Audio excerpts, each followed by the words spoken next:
While Detroit was sleeping, Brussels pulled the trigger, and now the U.S. auto industry is scrambling. Europe has started a crackdown, and the tone has shifted from let's collaborate to let's compete hard. And the U.S., well, it just got caught with its foot off the gas. What we're going to be doing is a 25% tariff on all cars that are not made in the United States. 25% tariffs that the president announced on imported cars as well as parts starting next week. See, Europe's been watching America fumble around with tariffs, miserable supply chains, and tug-of-wars with EV policies. So what did they do? They made their move, fast and calculated. Tariffs slapped. Regulatory walls raised. Strategic alliances formed overnight like wartime pacts. The EU wants to persuade the United States that imposing sanctions on EU car imports would be economically damaging for both sides. And it wants to convince the US that already existing EU tariffs on US cars do not threaten its national security. So we understand that we should make use of all the tools at our disposal to try to prevent this investigation to come to a similar outcome. The European Union's decision to jack up tariffs on US-made vehicles isn't just retaliation, it's economic jujitsu.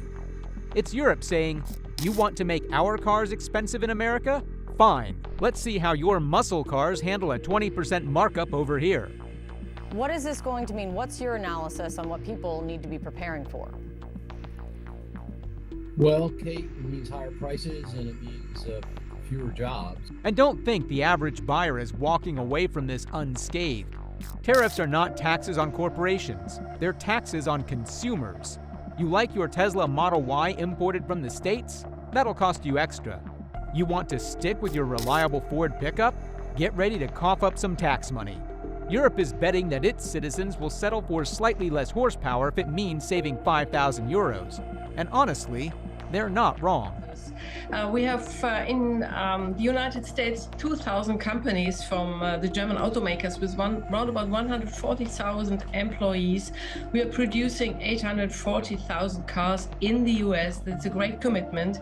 And we are able to produce cars for the consumers with prices that are for them available. This kind of tariffs leads only to a spiral of protectionism. The products will be much more expensive. We will higher inflation rate, and that causes all the consumers in the US. American buyers are going to feel the sting too. As European automakers tighten their export focus and redirect supply to their own backyards, US dealerships may start seeing thinner inventories and steeper prices. Affordable German quality products? Say goodbye to that dream. Suddenly, a used Audi might cost more than your mortgage. It's the domino effect of a tariff war.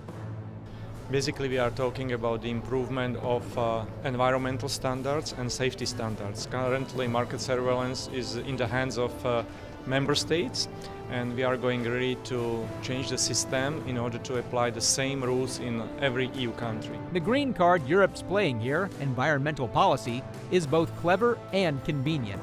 They're not just pushing American cars out, they're justifying it on the grounds that US vehicles don't meet their rigid emission standards. And sure, it's a legitimate concern. The climate crisis is real, and the shift to EVs is necessary. But the timing and aggression of this policy wave are no accident. European startups looking to produce and compete in the EV market have struggled to attract investors as China and other Asian countries continue to dominate the electric vehicle battery industry. From a geopolitical lens, this isn't just about autos. It's about signaling who's serious about the next phase of industrial power. If EVs are the future, then whoever controls battery production, EV infrastructure, and consumer adoption controls the next century of commerce. Europe wants to be that power, and they're backing that ambition with policy teeth and wallet muscle. By the way, if this breakdown's hitting harder than your last dealership quote, give it a like, share it with someone who still thinks this is just about tariffs, and make sure you're subscribed, because this global power shift, we're only getting started. So what does the road ahead look like? In the short term, expect things to get worse before they get better. More tariffs, more diplomatic chest thumping. But here's the twist, and maybe the opportunity. All of this tension could force innovation. U.S. automakers may finally wake up to the fact that a patchy, outdated supply chain and half-baked EV rollouts aren't going to cut it anymore. High energy prices, cheap competition from the East, the cost of transition to electric cars, and the redundancies that go with them are hitting the European car sector. Adding to the uncertainty, the new Trump administration is threatening to impose tariffs. Europe, on the other hand, is taking a gamble, betting that a tightly knit, high-regulation, eco-conscious industry can outlast the freewheeling, profit-first nature of U.S. automotive capitalism. If they pull it off, they'll not only protect their jobs and industries, they'll reshape the very concept of car ownership and mobility for the 21st century. In the world of electric vehicles, Tesla has reigned supreme, but its days as top dog may be numbered. In China, the world's largest EV market, it's been losing ground to domestic automakers as a ruthless price war has inflamed an already competitive market. And let's not forget China here. While the US and Europe are busy trading economic punches, China is calmly building EV cities and highways lined with its own models. They're not just watching the fight, they're preparing to swoop in while both sides are exhausted. This isn't just a moment of tariffs and trade squabbles. It's a systemic reset. If Europe can harmonize its ambition with real-world affordability and innovation, it might just become the new Detroit. And if the U.S. doesn't radically adapt, modernize its plants, green its fleets, and clean up its policy mess, it risks being a nostalgic footnote in an electric future. While we fully support the recently introduced real-world driving emission test, with RDE, there's one single EU-wide test to measure on the road pollutant emissions of cars. For Europe, the largest challenge is finding a tightrope to walk. How do you demand greener vehicles without making them so costly that they are no longer affordable for people?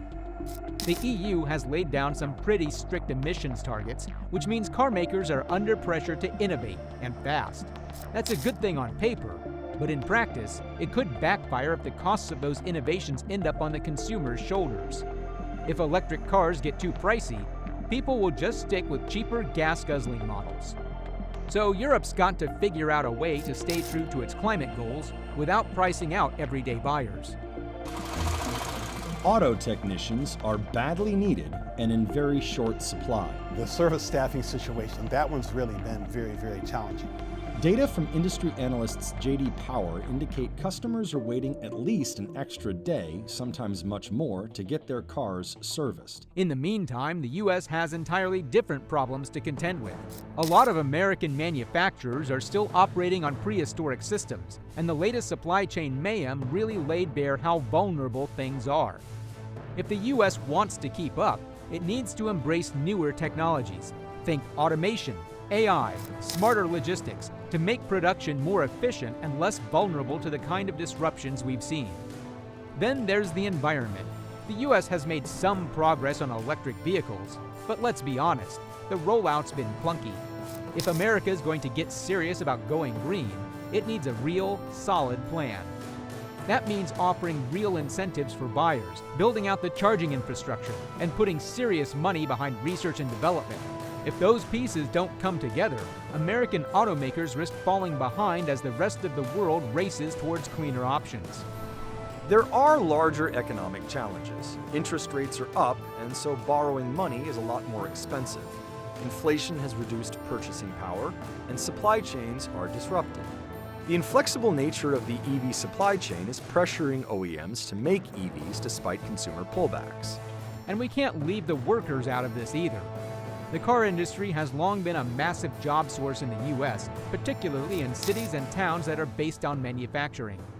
As the industry transitions to EVs, those who've worked on conventional cars for decades can't be forgotten. This is where retraining and education enter the picture, assisting workers in making the transition into the types of jobs that will power the next generation of auto production. Done correctly, this transition could actually bring new life to communities that have been pining for decades. We see prices going up as a result of costs going up either on vehicles or parts. That means that the consumer is going to have a harder time affording these vehicles, and we estimate you could see a 2.5 to over 3 million unit hit. Get ready. Car prices are climbing, options are shrinking, and the world's racing ahead. While America stalls, the future of driving is being built elsewhere. Blink, and Detroit might miss it.